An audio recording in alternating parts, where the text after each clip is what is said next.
நீங்க தற்குறின்னு சொன்னீங்களே, அவங்க தான் உங்களோட அரசியல் வாழ்க்கையே ஒரு கேள்விக்குறி ஆக்கி இருக்கிறாங்க. கேள்விக்குறி ஆக்கிட்டாங்க, இன்னமும் ஆக்க போறாங்க. அன்னைக்கு நான் சொன்னப்போ சிரிச்சவங்க எல்லாம் இன்னைக்கு என்ன பண்ண போறாங்களோ. உண்மையை சொன்னாதான் அந்த கூட்டத்துக்கு கசக்குமே.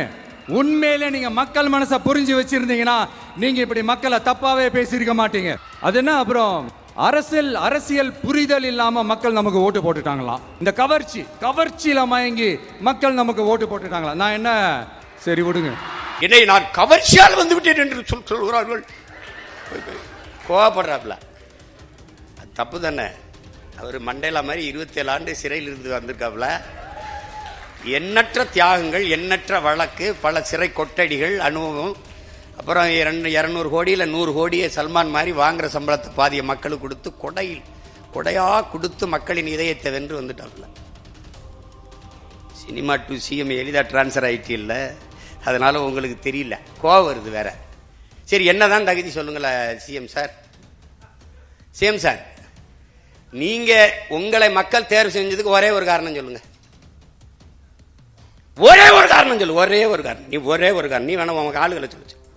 ஒரே ஒரு காரணம் சொல்லு. சினிமாவில் நடிச்சது 69 படத்துல ஒரு படம் நல்ல படம்.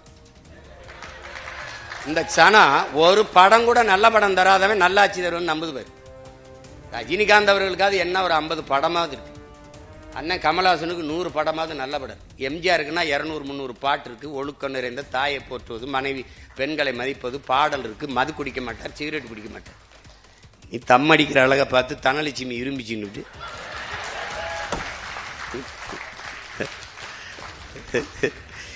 ஏதோ ஒரு கர்மம். இதுல கோவச்சுக்கிறதுக்கு என்ன இருக்கு சிஎம் சார்? நீங்க கோவச்சுக்கிறதுக்கு ஒன்றும் இல்லை, ஒத்துக்கிறங்க மனச்சான்றோட. நீங்க தான் பெரிய நேர்மையான சிகரம் ஆயிடுச்சே. எதா இருந்தாலும் பழைய எங்க ஊர்ல எங்க அத்தை பொண்ணுலாம் வாக்கப்பட்டு வரும். எங்க அண்ணங்க நீ கட்டிட்டு வந்தா என்ன தச்சே பண்ணு. எங்க கிரிய குழந்தை பெத்தவனும் போயிட்டா, வளர்த்தவளும் போயிட்டா. இந்த உங்க அண்ணன்ட்ட பிடிச்சி கொடுத்துட்டு ஒரு தோடு உண்டா, தொங்கட்டா உண்டா, கொலுசு உண்டா, மாற்றி கட்டிக்கு ஒரு புடவை தான் உண்டா, நல்ல நாள் பெரியா, தீபாவளி திருநாள் உண்டா, ஒன்றும் கிடையாது. நான் அந்த புலம்பலுக்கு இந்த புலம்பல் என்ன இருக்குது? மனசாட்சி இல்லாம எம்மிட முடியும். ஒரு கேள்விதான். நீங்க கரூருக்கு வரலைன்னா கூட்டல் என்ன நெரிசல் என்ன சாவு இல்லை. இதானே மூல காரணம் யாரு? நீங்க. அந்த குற்ற உணர்வோடு நானும் ஒரு காரணமா இருந்துட்டேன், வருந்துறேன்னு இதுவரை நீங்க ஒரு வார்த்தை பதிவு செய்யல சிஎம் சார். நீங்க பதிவு செய்யல. ஆனால் நீங்க மக்கள்கிட்ட ஒரு வேடத்தை போட்டு எம்எல்ஏ போட்டாரியா. ஸ்டாலின் ஐயா அரசு போட்டுருச்சு.